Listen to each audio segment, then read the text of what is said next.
Think of the habits that you have that are not as healthy as they should be, because we all have them. I know I have them. Is there something that you've tried for years to give up and you for whatever reason can't give up?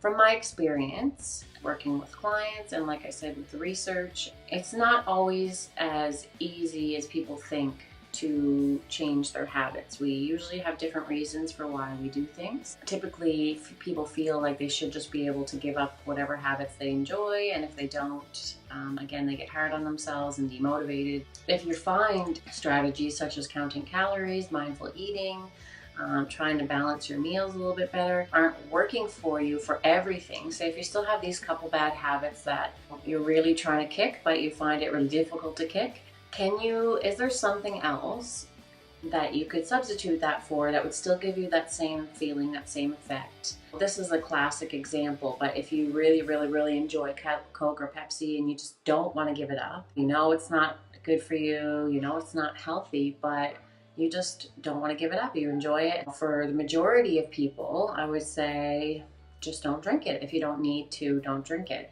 But for those people who really, really enjoy something and it's just something that they want to do, is there a way, like I said, you could substitute that? So in that case, drinking something such as Diet Coke or Pepsi would be a substitute for that, a less bad habit, that at least they're not consuming all the added sugar and all the extra calories.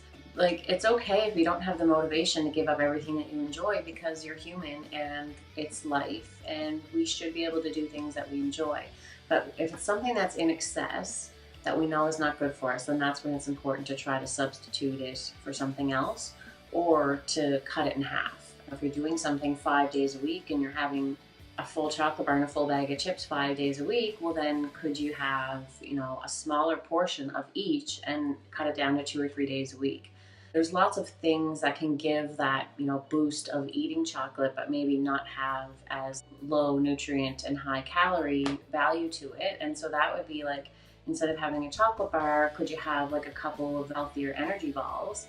As long as you could have 2 or 3 and be okay with it. But those have, at least some more nutrients, and they're not quite as high in calories. As an example, there's lots of like chocolate smoothies that you can make, like cocoa powder, banana, vanilla almond milk, things like that, that can sort of simulate that feeling of being sweet and chocolatey. You could eat a chocolate bar and there's no like fiber or protein in there that's going to help keep you full for longer. So you will end up being hungry an hour later and then maybe reach for something else. So again, that's the type of scenario where I'd say to somebody, is there something that you could substitute for that would be a little bit healthy? And then again, keep slowly working on making those changes over time to maybe even something more healthy.